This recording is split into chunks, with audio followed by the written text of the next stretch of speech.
Hello students, स्वागत है सबका बंसल एकेडमी के यूट्यूब प्लेटफॉर्म के ऊपर। स्टूडेंट्स, आज की क्लास में हम आपके एग्ज़ाम में पूछे जाने वाला इंपॉर्टेंट टॉपिक डिस्कस करेंगे, कॉन्स्टिट्यूशनल डेवलपमेंट। सो कॉन्स्टिट्यूशनल डेवलपमेंट में हम क्या पढ़ेंगे आज कि हमारे देश में हमारे संविधान को बनाने की जो एक टाइम था उसकी तैयारी कैसे की गई, कैसे हमारे संविधान को बनाने का काम शुरू हुआ। तो कॉन्स्टिट्यूशन डेवलपमेंट की अगर बात करें तो वैसे ही बहुत डीप टॉपिक है। अगर मैं आपको एक पॉइंट बताऊं तो हमारे देश में एक्चुअल टर्म में जो कॉन्स्टिट्यूशनल डेवलपमेंट है वो ब्रिटिशर्स के टाइम पे जब अंग्रेज़ आए थे और जब रेगुलेटिंग एक्ट आया था 1773 में, तो उस समय पर कॉन्स्टिट्यूशनल डेवलपमेंट की शुरुआत हो जाती है। तो ब्रिटिशर्स के जो रेगुलेटिंग एक्ट, उसके बाद फिर चार्टर्ड एक्ट्स, फिर गवर्नमेंट ऑफ इंडिया एक्ट, ये सारी चीज़ें हमारे देश में एक किस्म से कॉन्स्टिट्यूशनल डेवलपमेंट की शुरुआत थी। लेकिन हमने अपने संविधान को बनाने की बात कब शुरू की? तो स्टूडेंट्स, कुछ पॉइंट जो बताऊंगा वो आप सबने ज़रूर नोट डाउन करने हैं। तो सबसे पहले 1934 में श्री एम.एन. रॉय के द्वारा, Shri M.N.. Roy communist party के लीडर थे। श्री एम.एन. रॉय के द्वारा जो है सबसे पहले अपने संविधान को लिखने की बात की जाती है कि हमारे पास अपना संविधान होना चाहिए, उसके लिए एक कॉन्स्टिट्यूएंट असेंबली होनी चाहिए। हम अपना संविधान कहाँ लिखेंगे? तो उसके लिए एक कॉन्स्टिट्यूएंट असेंबली की डिमांड होती है।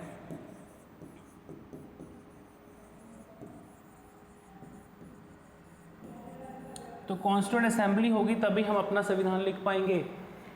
संविधानिक असेंबली होगी तभी अपना कॉन्स्टिट्यूशन हम लिख पाएंगे। और फिर 1935 में, 1935 में ये क्वेश्चन पेपर में पूछे जाते हैं। 1935 में कांग्रेस पार्टी ने, इंडियन नेशनल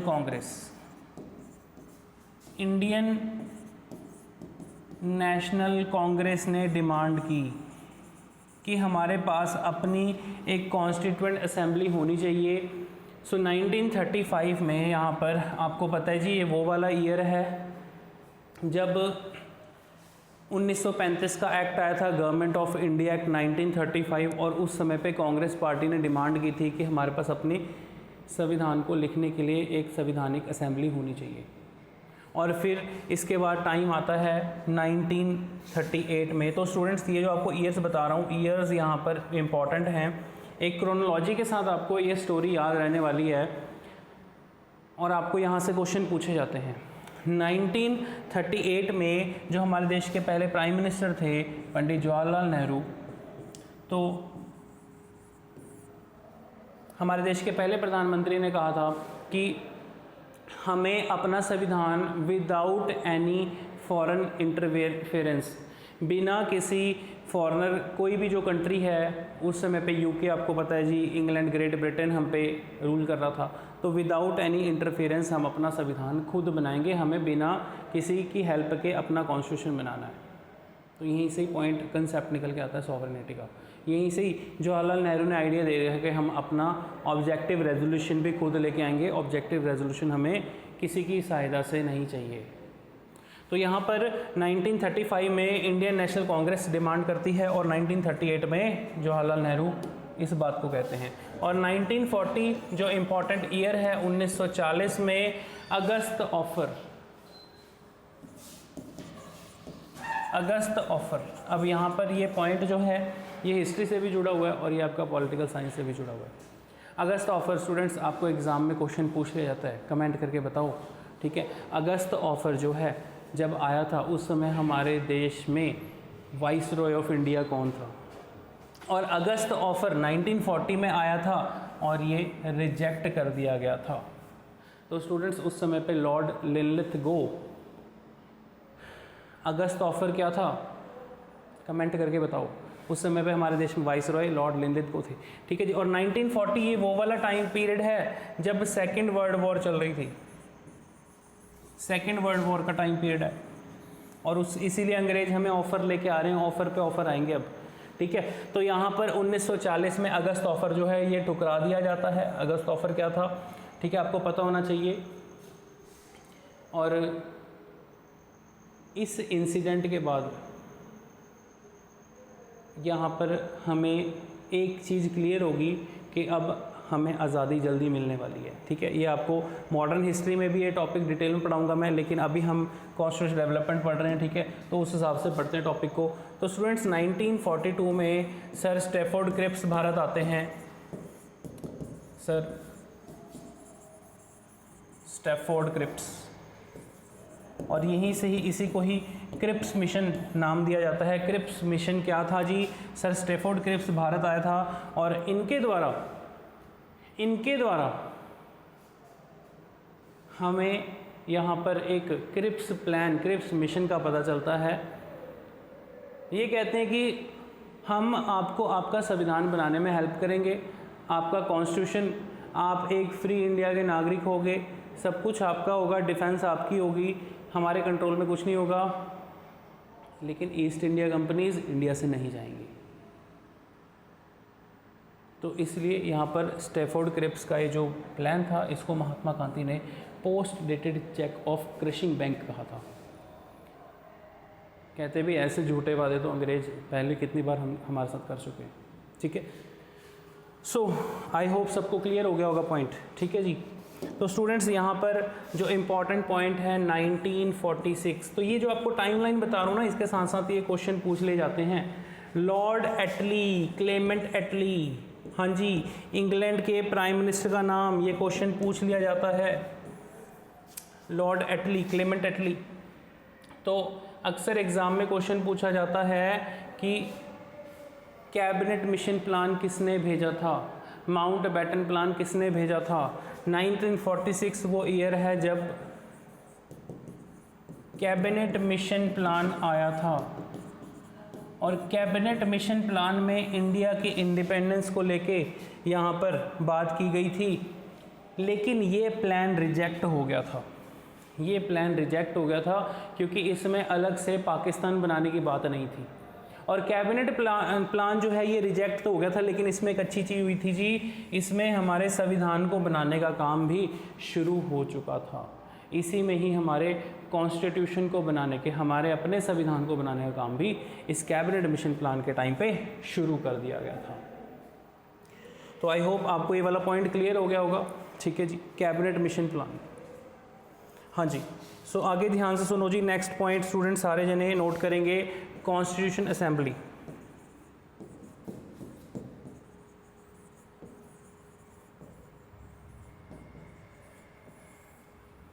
सो कॉन्स्टिट्यूशन असेंबली जो थी हमारे देश की, यहाँ पर 1946 में नवंबर 1946 में बनाने की बात होती है, और नवंबर 1946 से यहाँ पर काम शुरू कर दिया जाता है। और पेपर में आपसे क्वेश्चन पूछ लिया जाता है जी कि जो हमारी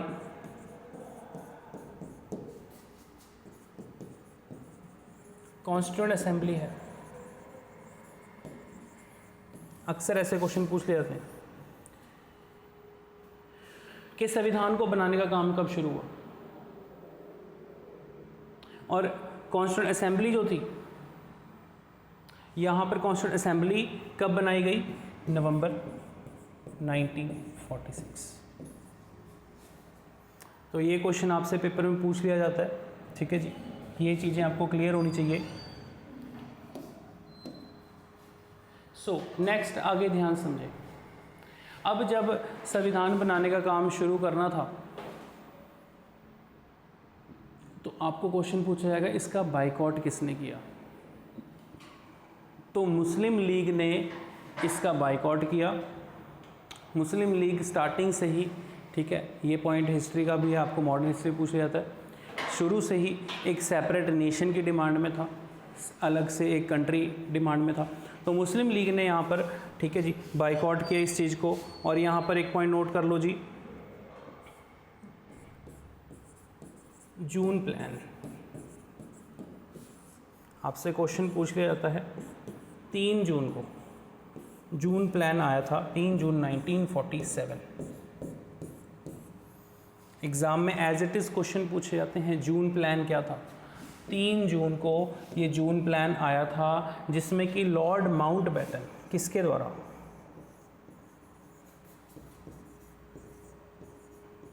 लॉर्ड माउंटबेटन लॉर्ड माउंटबेटन के द्वारा यहाँ पर इंडिया में जहाँ पर मुस्लिम पॉपुलेशन ज़्यादा रहती है उनको एक सेपरेट नेशन बनाने की बात कर दी गई। तो 2 प्लेसेस थी, एक थी बंगाल, ईस्ट बंगाल, वेस्ट बंगाल, पहले से ही इस चीज़ का विभाजन कर दिया गया था, और दूसरा पंजाब। तो जहाँ पर मुस्लिम पॉपुलेशन ज़्यादा थी उसको ऑटोमेटिकली डिक्लेयर कर दिया गया पाकिस्तान। एक ईस्ट पाकिस्तान बना और एक वेस्ट पाकिस्तान बनाया गया। तो ये चीज़ आपको पता होनी चाहिए। आई होप सबको क्लियर होगी होगी। और यहीं से ही हमारे संविधान को बनाने का भी काम शुरू हो जाता है। ठीक है जी। तो एक पॉइंट नोट कर लो जी, हमारा जो कॉन्स्टिट्यूशन है, तो स्टूडेंट हमारा जो कॉन्स्टिट्यूशन है टोटल कितने सेशंस में लिखा गया है? टोटल सेशंस, ये क्वेश्चन अक्सर पेपर पूछा जाता है और आपको बताऊंगा जी कौन कौन से सेशन पूछ लिया जाते हैं। टोटल सेशंस कॉन्स्टिट्यूशन को बनाने में कितने लगे हैं? 11 सेशंस। 11 सेशंस में कॉन्स्टिट्यूशन लिखा है, 11 सेशंस में। और फर्स्ट सेशन कब लगा था जी? फर्स्ट सेशन अक्सर पेपर में पूछा जाता है 9 दिसंबर 1946। 9 दिसंबर 1946 को पहला सेशन लगा था। और लास्ट 11वां सेशन 11th सेशन कब लगा था? ये भी पेपर में पूछ लिया जाता है। और जो 11th सेशन था स्टूडेंट्स, 11वां सेशन वो आपका लास्ट था जी। पेपर में क्वेश्चन पूछा जाता है 14 नवंबर से लेके 26 नवंबर। ठीक है जी। 14 से लेके 14 to 26 नवंबर 1949 हमने अपना संविधान जिस दिन कंप्लीट किया as a Law Day, Constitution Day, उसको सेलिब्रेट किया जाता है। और जो आखिरी लास्ट सेशन है 11th सेशन, वो कब से कब था? 14 से लेके 26 नवंबर 1949। ये कॉन्स्टिट्यूशन को बनाने में टाइम हमारा लगा। तो मैंने आपके सामने फर्स्ट और 11th सेशन लिखा है, जो अक्सर पेपर में पूछ जाता है कि पहला सेशन कब लगा था, 11th सेशन कब लगा था, और आपको ऐसे क्वेश्चन पूछ लेते हैं। और जब 11th सेशन हो जाता है, इसके बाद लास्ट में अगेन जो असेंबली है, असेंबली के सारे मिनिस्टर सारे एक बार फिर इकट्ठे होते हैं, सबके सिग्नेचर होते हैं। लास्ट में once again they met once again on 24 January 1950। हाँ जी, 24 जनवरी 1950 को यहाँ पर एक बार असेंबली फिर से लगती है, 24 जनवरी 1950 को। और यहाँ पर सारे के सारे जो उस समय पे संविधान को बनाने के लिए जो मेंबर्स इकट्ठे हुए थे, उन सब के आपस में साइन होते हैं, सिग्नेचर होते हैं। सो ये आपको पता होना चाहिए जी, एग्ज़ाम में अक्सर ऐसे क्वेश्चन पूछ लिए जाते हैं। ठीक है। और एक और आपको पॉइंट बता रहा हूँ कि जो 9 दिसंबर 1946 को पहला सेशन था, उस समय पे नोट कर लो, अक्सर क्वेश्चन पूछा जाता है कि फर्स्ट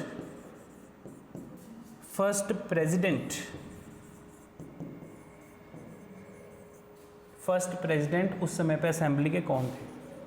नोट कर लो जी।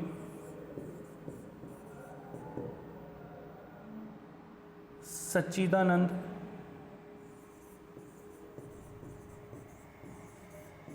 सिन्हा। अक्सर क्वेश्चन पूछ लिया जाता है जी सच्चिदानंद Sinha.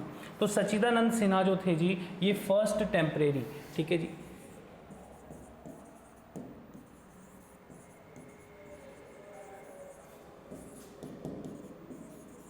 First temporary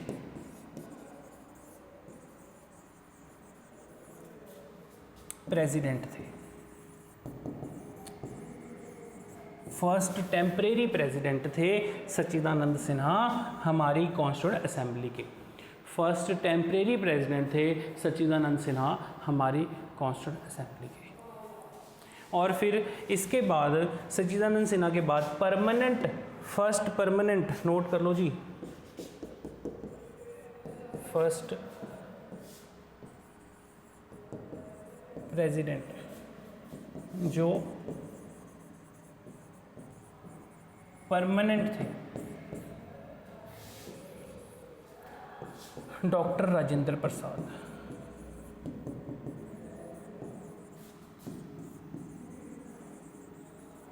so doctor Rajendra Prasad permanent president थे। एग्ज़ाम में क्वेश्चन पूछ लिया जाता है, एक तो सच्चिदानंद सिन्हा टेम्परेरी प्रेसिडेंट किनको बनाया गया था, ठीक है जी, सच्चिदानंद सिन्हा, और परमानेंट प्रेसिडेंट कौन थे जी, डॉक्टर राजेंद्र प्रसाद। तो आई होप ये पॉइंट आपको क्लियर हो गया होगा, ठीक है। ऐसे क्वेश्चन पूछे जाते हैं। ये तो पता चल गया कि परमानेंट प्रेसिडेंट कौन थे। वाइस प्रेसिडेंट कौन थे, नोट कर लीजिए सारे जने, एच.सी. मुखर्जी,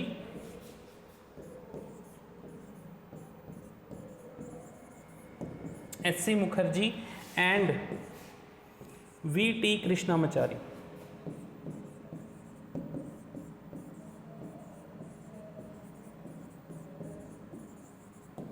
V.T. कृष्णामाचारी ये दो वाइस प्रेसिडेंट थे कॉन्स्टिट्यूएंट असेंबली के, और ऐसे क्वेश्चन पेपरों में पूछे जाते हैं कि फर्स्ट प्रेसिडेंट जो permanent president, first temporary president, ठीक है जी, और वाइस प्रेसिडेंट एच.सी. मुखर्जी और V.T. कृष्णामाचारी। आई होप सबको क्लियर हो गया होगा। तो कुछ पॉइंट नोट करेंगे।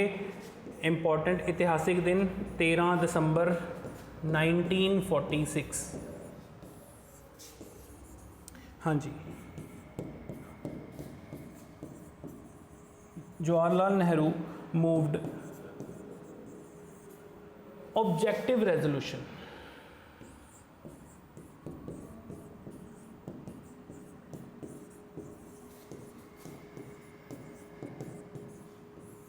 Jawaharlal Nehru moved objective resolution. तो पेपर में अक्सर क्वेश्चन पूछा जाता है स्टूडेंट्स कि ऑब्जेक्टिव रेजोल्यूशन कब पेश किया गया था, कॉन्स्टिट्यूएंट असेंबली में ऑब्जेक्टिव रेजोल्यूशन कब लाया गया था, कब पेश किया गया था, किसके द्वारा पेश किया गया था, ठीक है जी, जवाहरलाल नेहरू के द्वारा। और अक्सर ऐसे क्वेश्चन पेपरों में पूछे जाते हैं और इनका पॉइंट आपको पता होना चाहिए, ठीक है जी। सो नेक्स्ट अगला पॉइंट ध्यान सुनो, और यही क्वेश्चन पूछ लिया जाता है कि ऑब्जेक्टिव रेजोल्यूशन पास कब हुआ था। सो एक पॉइंट नोट कर लो।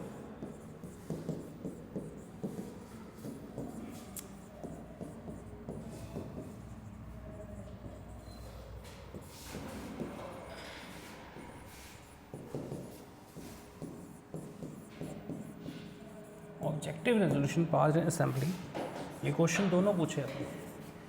22 जनवरी 1947 जब हमने अडॉप्ट किया था। सो इस तरीके से पूछा जाता है 22 जनवरी 1947। ये क्वेश्चन ऐसे भी आ जाता है, ऑब्जेक्टिव रेजोल्यूशन अडॉप्टेड।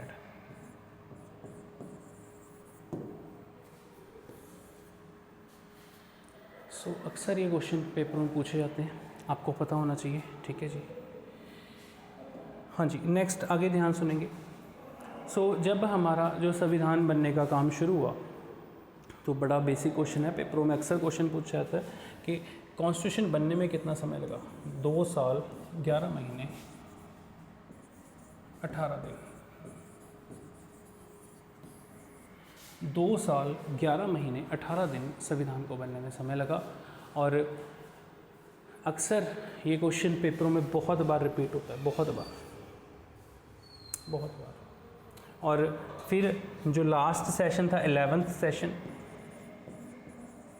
सेशन, उसकी जो लास्ट डेट है 26 नवंबर 1949, इस दिन हमने अपना कॉन्स्टिट्यूशन जो है वो कंप्लीट कर लिया था।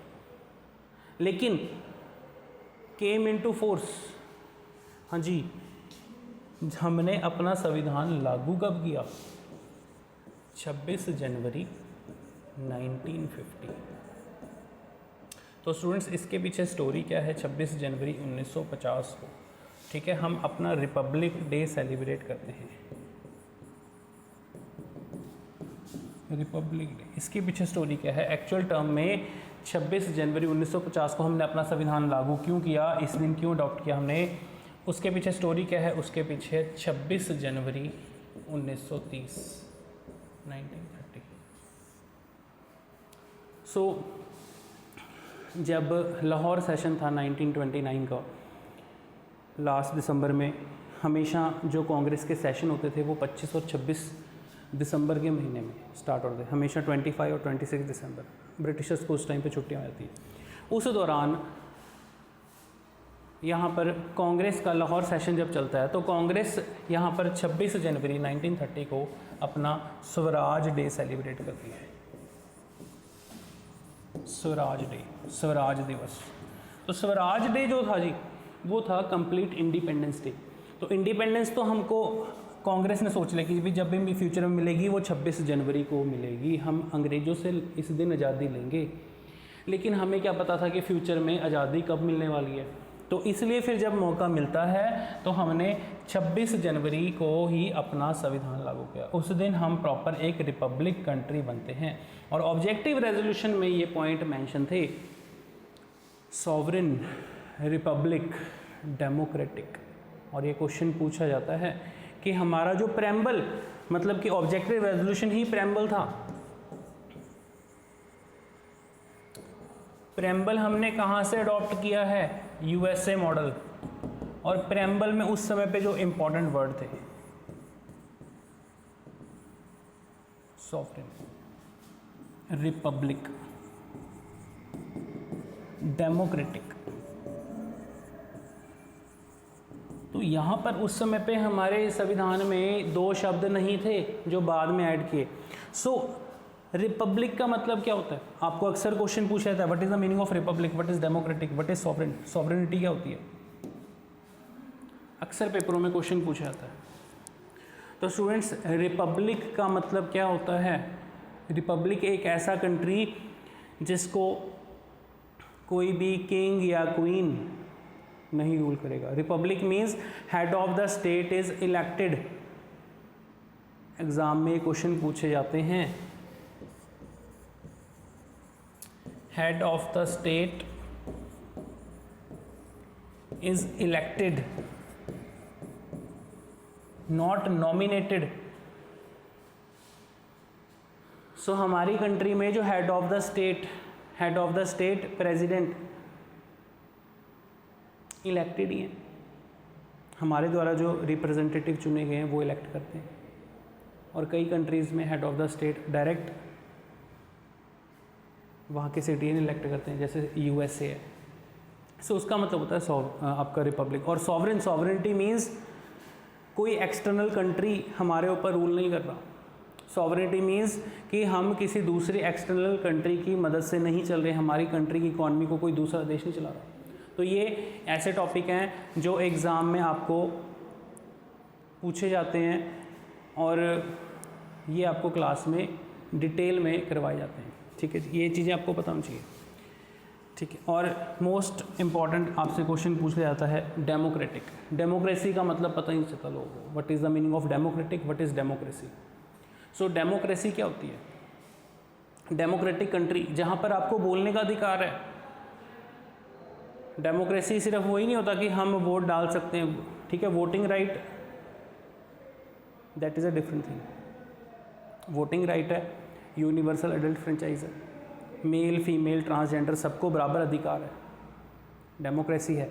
तो डेमोक्रेसी देता है सबको बराबर का अधिकार।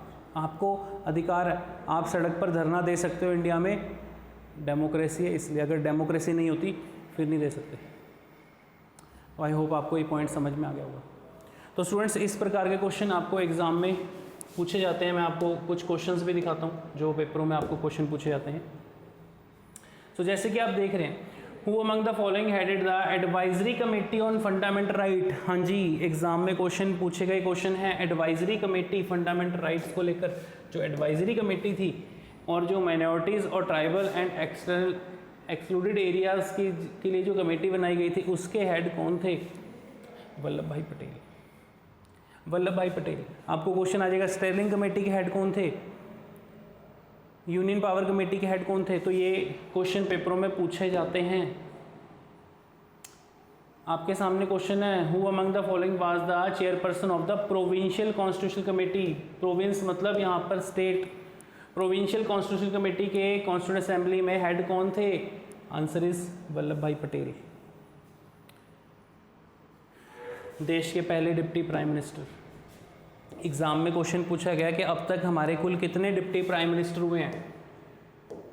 हाँ जी, नेक्स्ट क्वेश्चन। और ऐसे क्वेश्चन भी आपको पेपरों में अब ट्रेंड चेंज हो रहा है, पूछे जाने लग गए हैं। ये लीजिए latest question, in context of the constituent assembly which among the following observe in a correct. हाँ जी, कौन सी स्टेटमेंट करेक्ट है?